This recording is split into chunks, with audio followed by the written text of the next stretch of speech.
श्री परमात्मने नमः। श्रीमद् भगवत गीता दूसरा अध्याय श्लोक संख्या 11 में भगवान क्या कहते हैं। जब चिंतामग्न अर्जुन ने जब भगवान के शरण होकर अपने महान शोक की निवृत्ति का उपाय पूछा और यह कहा कि इस लोक और परलोक का राज्य सुख इस शोक की निवृत्ति का उपाय नहीं है, तब अर्जुन को अधिकारी समझकर उसके शोक और मोह को सदा नष्ट करने के उद्देश्य से भगवान पहले नित्य और अनित्य वस्तु के बारे में और सांख्य योग की दृष्टि से भी युद्ध करना कर्तव्य है, ऐसा बताते हुए सांख्य निष्ठा का उसको अर्जुन को वर्णन करते हैं।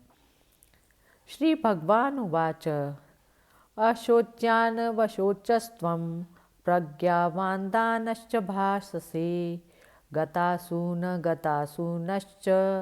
नानुशोचन्ति पंडिता।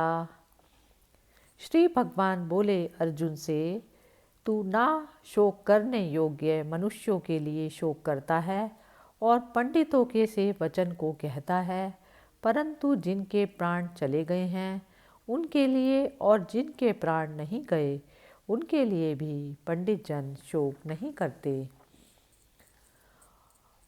भगवान अर्जुन को कौन से व्यक्तियों के बारे में बता रहे हैं कि उसको शोक नहीं करना चाहिए।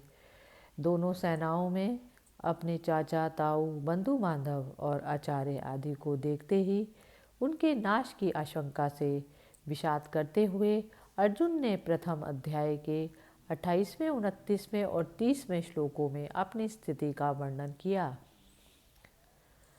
अब यहाँ पर भगवान कह रहे हैं कि तू पंडितों की सी बात क्यों कर रहा है।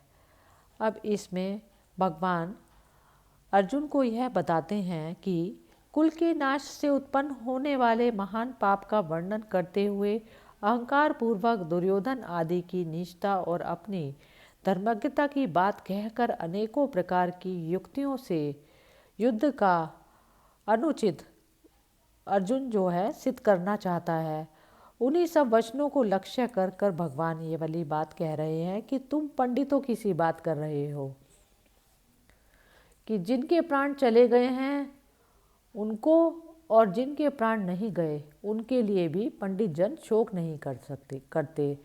इस कथन में भगवान का भाव यह है कि जिस प्रकार तुम अपने माता पिता और पितामह आदि मरकर परलोक में गए हुए पितरों के लिए चिंता कर रहे हो कि युद्ध के परिणाम में हमारे कुल का नाश हो जाने पर वर्ण संकटता फैल जाने से हमारे पितर लोग नरक में गिर जाएंगे, तथा सामने खड़े हुए बंधु बांधवों के लिए भी चिंता कर रहे हो कि इन सब के बिना हम राज्य और भोगों को लेकर ही क्या करेंगे। कुल का संगार होने से स्त्रियां भ्रष्ट हो जाएंगी इत्यादि इस प्रकार की चिंता पंडित लोग नहीं करते, क्योंकि पंडितों की दृष्टि में एक सच्चिदानंद घन ब्रह्म ही नित्य और सत वस्तु है। उससे भिन्न कोई वस्तु है ही नहीं, वही सबका आत्मा है, उसका कभी किसी भी प्रकार नाश नहीं हो सकता और शरीर अनित्य है, वह रह नहीं सकता, तथा आत्मा और शरीर का संयोग वियोग व्यवहारिक दृष्टि से अनिवार्य होते हुए भी वास्तव में स्वप्न की भांति कल्पित है। फिर वे किसके लिए शोक करें और क्यों करें, किंतु तुम शोक कर रहे हो इसलिए जान पड़ता है कि तुम पंडित नहीं हो, केवल पंडितों की सी बातें कर रहे हो। भगवान ने अर्जुन से यह बात कही कि जिन भीष्मादि स्वजनों के लिए शोक करना उचित नहीं उनके लिए शोक कर रहे हो, इस पर यह जानने की इच्छा होती है कि उनके लिए शोक करना किस कारण से उचित नहीं है। अतः भगवान आत्मा की नित्यता का प्रतिपादन करते हुए आत्मदृष्टि से उनके लिए शोक करना अनुचित सिद्ध करते हैं। न त्वेवाहं जातु नासं न त्वं नेमे जनाधिपा न च एव न भविष्यामा सर्वे वयमतः परम। ना तो ऐसा ही है कि मैं किसी काल में नहीं था या तू नहीं था, अथवा ये राजा लोग नहीं थे और ना ऐसा ही है कि इससे आगे हम सब नहीं रहेंगे। इस श्लोक में भगवान का यह अभिप्राय है कि भगवान ने आत्म रूप से सबकी नित्यता सिद्ध करके यह भाव दिखलाया है कि तुम जिनके नाश की आशंका कर रहे हो उन सब का या तुम्हारा हमारा कभी किसी भी काल में अभाव नहीं है। वर्तमान शरीरों की उत्पत्ति के पहले भी हम सब थे और बाद में भी रहेंगे। शरीरों के नाश से आत्मा का नाश नहीं होता, अतएव नाश की आशंका से इन सब के लिए शोक करना उचित नहीं है। इस प्रकार आत्मा की नित्यता का प्रतिपादन करके अब उसकी निर्विकारता का प्रतिपादन करते हुए आत्मा के लिए शोक करना अनुचित भगवान सिद्ध करते हैं। देहिनो अस्मिन् यथा देहे कौमारं यौवनं जरा तथा देहांतर प्राप्तिर धीरे तत्र न मुह्यति। जैसे जीवात्मा की इस देह में बालकपन, जवानी और वृद्धावस्था होती है, वैसे ही अन्य शरीर की प्राप्ति होती है। उस विषय में धीर पुरुष मोहित नहीं होता। इस श्लोक में भगवान का यह अभिप्राय है कि आत्मा को विकारी मानकर एक शरीर से दूसरे शरीर में जाते आते समय उसे कष्ट होने की आशंका से जो अज्ञानी जन शोक किया करते हैं, उसको भगवान ने अनुचित बतलाया है।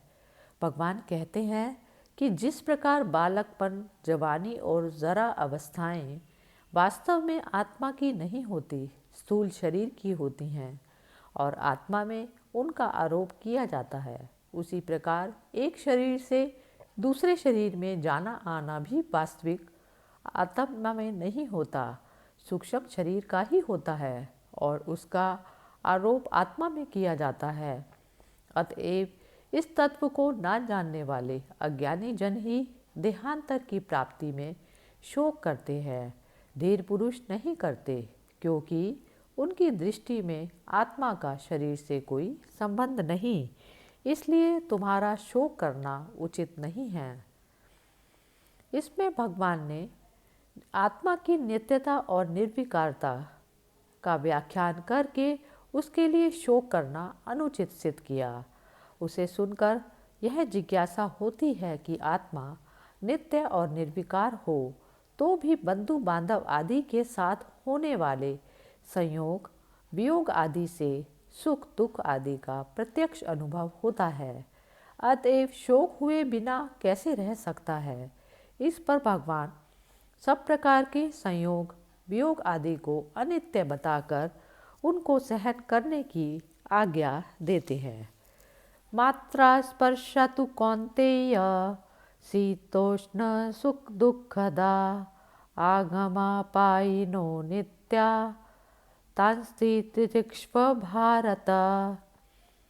हे कुंती पुत्र, सर्दी, गर्मी, सुख दुख को देने वाले इंद्रिय और विषयों के संयोग तो उत्पत्ति विनाशशील और अनित्य ही हैं, इसलिए हे भारत तू उनको सहन कर।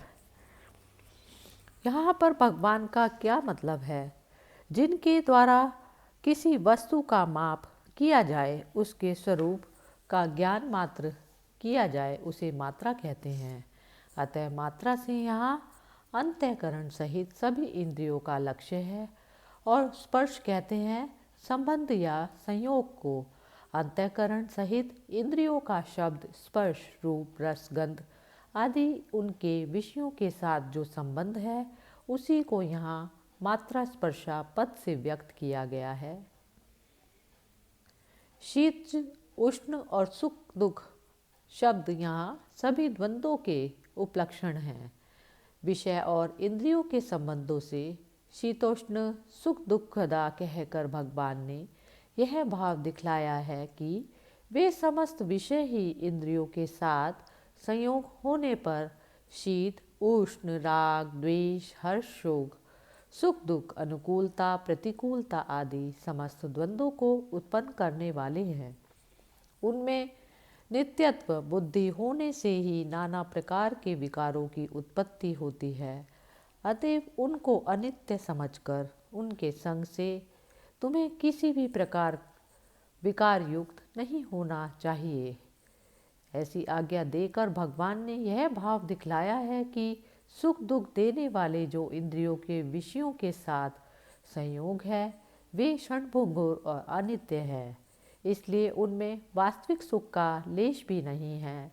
अतः तुम उनको सहन करो, अर्थात उनको अनित्य समझकर उनके आने जाने में राग द्वेष और हर्ष शोक मत करो। बंधु बांधवों का संयोग भी इसी में आ जाता है, क्योंकि अंतःकरण और इंद्रियों के द्वारा ही अन्य विषयों की भांति उनके साथ संयोग वियोग होता है। अतः यहाँ सभी प्रकार के संयोग वियोगों के परिणाम स्वरूप सुख दुखों को सहन करने के लिए भगवान का कहना है, यह बात समझ लेनी चाहिए। इन सब को सहन करने से क्या लाभ होगा, इस जिज्ञासा पर कहते हैं, यम ही ना व्यथयन्त्यत्ते पुरुषम पुरुषर्षभा सम दुख सुखम धीरम सोमृत तत्वायत कल्पते। क्योंकि हे पुरुष श्रेष्ठ, दुख सुख को समान समझने वाले इस धीर पुरुष को ये इंद्रिय और विषयों के संयोग व्याकुल नहीं करते, वह मोक्ष के योग्य होता है। यहाँ पर ही का अभिप्राय यह है कि इंद्रियों के साथ विषयों के संयोगों को किस लिए सहन करना चाहिए, यह बात इस श्लोक में बतलाई जाती है। ऋषभ श्रेष्ठ का वाचक है, अतः पुरुषों में जो अधिक शूरवीर और बलवान हो उसे पुरुषर्षभ कहते हैं। यहाँ अर्जुन को पुरुषर्षभ नाम से संबोधित करके भगवान ने यह भाव दिखलाया है कि तुम बहुत शूरवीर हो, सहनशीलता तुम्हारा स्वाभाविक गुण है, अतः तुम सहज में ही इसको सहन करो। धीरम पद में अधिकांश में परमात्मा को प्राप्त पुरुष का ही वाचक होता है, पर कहीं कहीं परमात्मा की प्राप्ति के पात्र को भी धीर कह दिया जाता है। अतः यहाँ धीरम पद सांख्य योग के साधन में परिपक्व स्थिति पर पहुँचे हुए साधक का लक्षण है। भगवान ने धीर पुरुष का लक्षण बतलाया है कि जिस पुरुष के लिए सुख और दुख सम हो गए, उन्हें अनित्य समझकर जिनकी उन द्वंद्वों में भेद बुद्धि नहीं रही है, वही धीर है और वही इनको सहन करने में समर्थ है।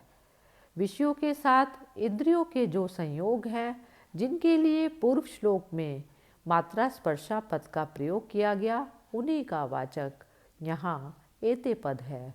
और ना व्यथयन्ति से यह भाव दिखलाया है कि विषयों के संयोग वियोग में राग द्वेष हर्ष शोक ना करने का अभ्यास करते करते जब साधक की ऐसी स्थिति हो जाती है कि किसी भी इंद्रिय का किसी भी भोग के साथ संयोग किसी प्रकार उसे व्याकुल नहीं कर सकता, उसमें किसी तरह का विकार उत्पन्न नहीं हो सकता, तब यह समझना चाहिए कि यह धीर और सुख दुख में समभाव वाला हो गया। भगवान ने यह दिखलाया है कि समभाव वाला पुरुष मोक्ष का परमात्मा की प्राप्ति का पात्र बन जाता है और उसे शीघ्र ही अपरोक्ष भाव से परमात्मा की प्राप्ति हो जाती है। इस प्रकार दूसरे अध्याय का 15वां श्लोक समाप्त हुआ। हरि ओम तत्सत।